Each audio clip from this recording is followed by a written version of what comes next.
We're never a partner. You were the training wheels. I just needed you until I learned to ride on my own." The words left Xavier's mouth and hung in the air, glittering and sharp as the champagne he was sipping. The clink of his flute against his new investor's glass was the only sound I could hear over the ringing in my ears. His smile was a bloodless gash in his perfectly curated face. I watched the tiny bubbles rise in his glass, each one a second of my life I'd wasted on him. "I hope you kept the receipts," I said. My voice was quiet, so quiet he had to lean in, his expensive cologne flooding my senses. He just laughed, a dry, dismissive sound, and turned back to his celebration. We met at Innovate Hub, a co-working space that smelled of stale coffee and ambition. He was the pitchman, all charisma and 1,000-watt smiles. I was the coder, the architect behind the curtain who made his grand promises functional. We were a perfect symbiosis. Remember one night, fueled by cold pizza and a 12-pack of Red Bull, watching our first prototype compile without a single error at 3 a.m. We didn't speak. We just shared a look of pure, unadulterated triumph. That was the partnership I believed in. The first red flag came a month later when he presented that same prototype to an early mentor and took sole credit for a key algorithm I'd spent a week perfecting. He called it streamlining the narrative. I told myself it didn't matter who got the credit as long as we succeeded together. The first year was our golden period. We landed Solstice Corp, a client that put us on the map. We celebrated at the same restaurant where he would later gut me, only we were in a cramped booth then, not the private room. Our lives ran on Slack and shared Google Docs. We bought matching Herman Miller chairs, a symbol that we'd made it. But slowly, cracks began to form in the foundation. The expenses he filed for lavish lunches with people I'd never met began to pile up. Our shared vision became his vision. I was pulling all-nighters fixing bugs and optimizing server performance while he was out networking, returning with stories of connections that never seemed to materialize into contracts. He was the sun, I was just a planet caught in his orbit, providing the gravity that held it all together. I rationalized it.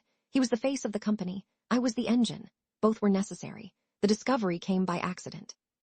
Email, misdirected to my inbox from his personal account with the subject line, Dissolution Inquiry. It was addressed to a lawyer I didn't know. My heart hammered against my ribs. It wasn't just a mistake. It was a betrayal plotted on a separate, secret channel. For 6 weeks, I lived a double life of my own. By day, I was his partner, nodding along in meetings. By night, I became an archaeologist of our digital history. I used a cloud backup service to pull server logs. I took screenshots of 47 separate Slack conversations where he called my work foundational and the secret sauce. I hired a quiet, meticulous digital forensics expert, a man named Mr. Zito, to trace the company's financial outflows. Xavier must have sensed a shift in my mood. He sat me down one afternoon and proposed a buyout. The offer was insulting, less than 10% of what I knew the company was worth. He spun a story of struggle, of tight margins, of this being a generous act of friendship to let me exit gracefully before things got worse. I almost took it. The thought of being free from the constant, low-grade anxiety was intoxicating. But that night, Mr. Zito's report landed in my encrypted inbox. Xavier had been siphoning funds for months, a total of $87,450, into a shell corporation named Xylo Holdings. It was registered to his mother. This wasn't a partnership dissolving. This was a meticulously planned heist. The breaking point came at the annual Tech Guild Awards. I was there with a mutual acquaintance, Franklin. I saw Xavier across the room, holding court with the same investor from the restaurant. He was showing off his new company's branding on a tablet. Our branding. He saw me and his smile tightened. He pulled me into an alcove, the celebratory noise of the party suddenly muffled. "Don't make a scene," he hissed, his voice low and venomous. "You should be grateful for the experience. I taught you how business really works. This is the big leagues, and frankly, you were always just dead weight holding me back." World went silent. The music, the laughter, it all faded into a dull roar. In that sterile, soundless space inside my head, the anger I'd been suppressing didn't explode. It compressed. It turned into something cold, hard, and perfectly clear. A plan. As he turned to walk away, my eyes caught the logo on his tablet one last time. It was a slight modification of our original design, but the primary color, a deep midnight blue, was identical. I knew its specific hex code by heart, 0A2351, my digital fingerprint, left on the weapon he was now brandishing as his own. My new ally's name was Veronica Stern, a corporate attorney with a reputation for surgical precision. Her hourly rate was $750.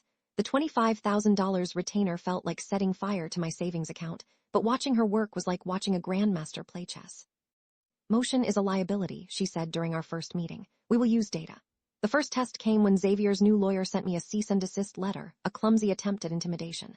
I felt a surge of panic, the fear that I had picked a fight I couldn't win. Veronica glanced at it and slid it into a shredder. "A scare tactic," she said, without looking up from her notes. "He's testing your resolve." Over the next 2 months, we assembled our arsenal. We had server logs proving my IP address was the sole creator of 85% of the source code. We had the screenshots of Xavier's own words. Your code is the engine of this whole thing. We had the incorporation documents for Xylo Holdings. We had an email chain where I proposed the 0A2351 blue, and he replied, perfect. Lock it in. We even had a sworn affidavit from a freelancer who confirmed I'd authored the original branding guide. But the most damning piece of evidence came from an ironic twist of fate. I discovered Xavier had intentionally poisoned the code base he left behind for me, inserting snippets from a GPL-licensed open-source project. This made our shared product legally radioactive, impossible for me to ever sell.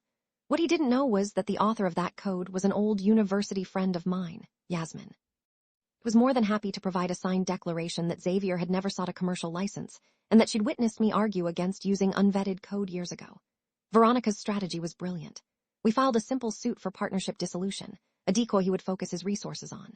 Tucked away in a separate court, she filed for an emergency injunction to halt his new company's operations, citing copyright infringement, theft of trade secrets, and felony fraud. He was so busy fighting the battle, he never saw the war.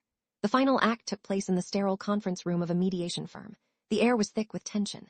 Xavier sat across the long mahogany table, flanked by his lawyer, a man named Price. He was oozing smug confidence. Veronica began, we're here to discuss the equitable dissolution of your partnership. Xavier smirked, made a lowball offer he called a goodwill gesture, and his lawyer pushed a folder toward us. Veronica ignored it. Instead, she slid an iPad across the polished table. On the screen was a secure portal to a folder containing every transaction between our company and Xylo Holdings. Price's jaw tightened. Xavier began to bluster about creative accounting, but his voice lacked conviction. That's just the fraud, Veronica said, her voice cutting through his protests. Let's talk about the intellectual property. She brought up a side-by-side comparison of the code repositories, highlighting the GPL poison pill he'd planted. Then, she played the video file. It was a screen-recorded deposition of Yasmin, calmly and clearly explaining the license violation and confirming Xavier's theft. His name, spoken in that quiet room, sounded like a death sentence. Xavier's face went from a healthy tan to a pale, mottled gray. Looked at Price, who refused to meet his gaze and gave a nearly imperceptible shake of his head. He finally turned to me, his bravado gone, his voice a hoarse whisper. You planned this, all of it. I just kept the receipts. The aftermath was swift and brutal. The injunction was granted. His new company's website went dark within 24 hours. The investor, furious at being duped, launched his own lawsuit against Xavier. Franklin texted me a single word. Good. Settled out of court. Xavier signed over his entire stake in our original company and was forced to liquidate his shell corporation to pay me back the stolen $87,450, plus damages that brought the total to just over $150,000. He was also slapped with a 5-year non-compete clause. His reputation in the tech community was obliterated. 6 months later, I saw him working at the Genius Bar in the downtown Apple store. He was wearing the bright blue employee polo, patiently explaining how to sync photos to a cloud server to a frustrated elderly couple. He looked tired and small. He didn't see me. I renamed the company Phoenix Code, and I used the settlement money to hire Yasmin and another brilliant young developer. My new office is smaller. The view isn't as good, but it's mine. The quiet hum of the servers is the most peaceful sound I know. Last week, I met with a potential client. They asked about my journey, about the challenges of starting a business. I told them I had a partner once, a man who taught me an invaluable lesson. He told me I was just the training wheels. And he was right. I learned how to ride, and he learned how to fall.